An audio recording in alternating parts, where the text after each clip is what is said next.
Okay, I'm not going to beat around the bush. You clicked on this video for a reason, and that's to find out how to purchase a home for less than $1,000.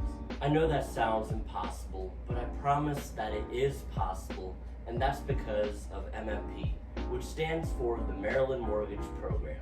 MMP is designed to help Marylanders achieve homeownership through various loan products. The one that I'll be going over with you is called the First Time Advantage 5% loan, which provides buyers with 5% of the loan amount to help pay for their down payment and closing costs. For example, if you're borrowing $200,000 to purchase a home, then you'll receive $10,000 in down payment and closing cost assistance. MMP even offers up to 6% in down payment and closing cost assistance, but that's only for buyers who make less than 50% of the median income in the area that the home is located in. The money that MMP provides acts as a 0% deferred loan, meaning that buyers don't have to pay back this money unless they either sell their home or refinance their loan, and they don't have to pay any interest on it. Now that you know what makes MMP such a wonderful program for Marylanders who are looking to purchase a home, let's now go over some of the main requirements that you'll have to meet in order to qualify for the First Time Advantage 5% loan. Number one, you'll have to be a first-time home buyer, which MMP classifies as someone who hasn't owned a home in the past 3 years. However, this doesn't apply if the home that you're interested in is located in what's called a targeted area. You can click on this map right here to find out whether or not the home that you're interested in is located in a targeted area. Number two, you're required to have at least a 640 credit score. Now don't worry if you're not there yet. If you get in contact with a lender, they'll be able to help you come up with a game plan for how you can get your credit score up to where it needs to be so that you can qualify for this program. Number three, your debt to income ratio can't be more than 50%. If your debt to income ratio is close to that, then you're going to need to have at least a 680 credit score.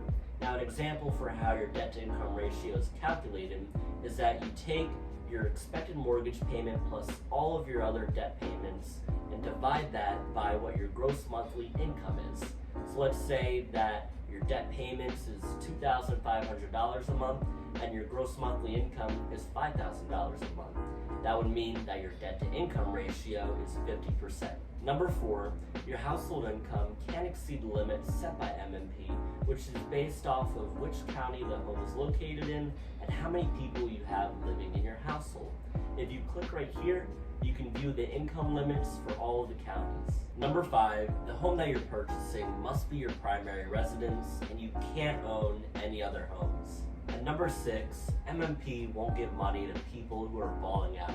So if you have more than 20% of the purchase price in liquid assets, then sorry, MMP's not for you. That's pretty much all the main requirements that you have to meet to qualify for this program, but if you'd like more information, I can get you in contact with a lender, or you can click right here to view MMP's website. Now that I've gone over all the requirements, let me give you an example of how you can use this program to purchase a home for less than $1,000, which a few of my clients have been able to do. In this example, let's say that you're purchasing a home in Harford County for $250,000. If you're using a conventional loan, then the minimum down payment that you have to make is 3% of the purchase price. And then you can expect your closing costs to be around 5%. So between the down payment and the closing costs, the total amount that you'd have to bring to the table is $20,000. Ouch. Now before you freak out, remember that MMP provides up to 6% in down payment and closing cost assistance if the home is located in a targeted area. But in this example, let's say that it isn't. So that means you'd be able to get up to 5% in down payment and closing cost assistance, which for this home is $12,125. Now you only have to bring $7,875 to the table, but that's still not less than $1,000. Fortunately, you have the ability to ask the seller for concessions, which is money that the seller provides you with from the proceeds of their sale, which you're able to use to help pay for your down payment and closing costs. Sellers usually aren't eager to provide you with concessions because it's money coming out of their pocket. And in this competitive market, a lot of buyers aren't asking the sellers for any concessions to help make their offers stronger. But if you're able to find a home that's been sitting on the market for a while, it can be the perfect home for you to try to get concessions from the seller. For a conventional loan, you're allowed to ask for up to 3% of the purchase price in concessions. So for this home, the most you'd be able to get in concessions would be $7,500.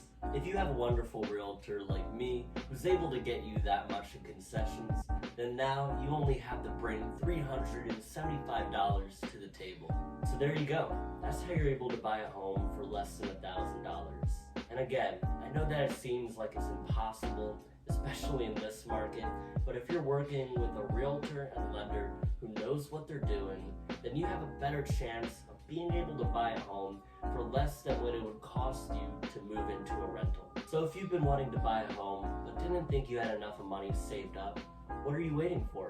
Reach out to me now so that we can get the ball rolling.